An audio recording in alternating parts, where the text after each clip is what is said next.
નમસ્કાર, આપ જોઈ રહ્યા છો સ્પાર્ક ટુડે ન્યૂઝ. સુરત શહેર ક્રાઇમ બ્રાન્ચે ખોટા બનાવટી દસ્તાવેજો, જન્મ રહેઠાણ વગેરેના આધાર પુરાવા બનાવી સુરત ખાતે વસવાટ કરતા મૂળ અફઘાની નાગરિક આરોપીને ઝડપી પાડ્યો છે. આરોપી કે જેની પાસેથી ખોટા બનાવટી દસ્તાવેજો મળી આવ્યો છે, તે પોતે અફઘાનનો નાગરિક હોવા છતાં આ તમામ ખોટા ડોક્યુમેન્ટ બનાવી અને સુરત ખાતે રહી રહ્યો હતો. જે મોહમ્મદ આમિર જાવેદ ખાન નામના ઇસમને હાલ સુરત શહેર ક્રાઇમ બ્રાન્ચની ટીમે ઝડપી પાડ્યો છે. ડીજીપી સાહેબ દ્વારા 100 અવર્સમાં જૂના ગુનેગારો પકડાયેલા શોધી અને સતત કામગીરી કરવા માટે સૂચના આપેલી હતી.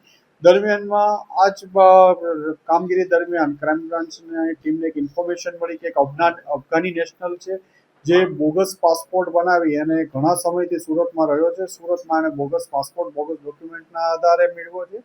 આ ઇન્ફોર્મેશનના આધારે ક્રાઇમ બ્રાન્ચના પોલીસ ઇન્સ્પેક્ટર જે.એન. ગોસ્વામી અને એની ટીમને એક મોહમ્મદ આમિર જાવેદ ખાન, જે મૂળ કાબુલ અફઘાનિસ્તાનનો રહેવાસી છે, 2018માં 1 વર્ષના વિઝિટર વિઝા ઉપર આવ્યો હતો દિલ્હી અને ત્યારબાદ સુરત આવ્યો અને એના વિઝિટર વિઝા પૂરા થયા બાદ આ માણસે સુરતમાં પોતાના અલગ અલગ એક એના મહારાષ્ટ્ર જાલનાના મિત્ર મારફતે અલગ અલગ ડોક્યુમેન્ટ્સો, Aadhaar card, PAN card, election card, બધા જ બોગસ ડોક્યુમેન્ટો બનાવી અને એક બીજો પાસપોર્ટ, ભારતીય પાસપોર્ટ મેળવેલો હતો.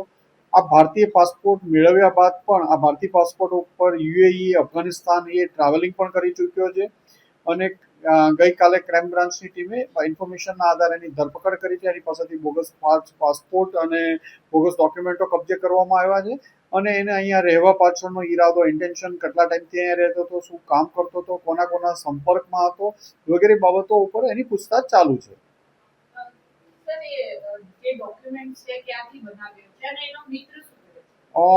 એ ઇન્વેસ્ટિગેશન ચાલુ છે. એ મહારાષ્ટ્ર જાલનાથી બનાવેલા હતા, એના મિત્ર દ્વારા બનાવેલા હતા અને એ બાબતમાં તપાસ ચાલુ છે. એના મિત્રની ડિટેલ અમારી પાસે છે પણ ઇન્વેસ્ટિગેશન ચાલુ છે એટલે એ રિવીલ નથી કરતા. પાસપોર્ટના આધારે એ બે વાર યુએઈ ગયો, એકવાર યુએઈ થી અફઘાનિસ્તાન ગયો અને અફઘાનિસ્તાનથી પરત પાછો ઇન્ડિયા આવેલો છે. સુરતમાં આ કાપડનો ધંધો કરતો હતો. અહીંયા હોલસેલ માર્કેટમાંથી અલગ અલગ લોકો પાસેથી વેચી અને અન્ય રાજ્યોમાં, મહારાષ્ટ્ર અને દિલ્હી, અલગ અલગ રાજ્યોમાં કપડાં વેચતો હતો. અત્યાર સુધી એનું ફોર્સ પાસપોર્ટ બનાવી અહીંયા રહેવાનો મતલબ એ બાબતમાં એની તપાસ ચાલી રહી છે. અન્ય રાજ્યોમાં હતો તો ત્યાં કોને કોને મળતો હતો, શું કામ મળતો હતો, ધંધા સિવાય કોઈ અન્ય કારણોસર એ રોકાયેલો છે કે એ બાબતે પણ એની તપાસ ચાલુ છે. હાલમાં એ રેકોર્ડ ઉપર અમને નથી મળ્યું. એકલો રહે છે જહાંગીરપુરા વિસ્તારમાં.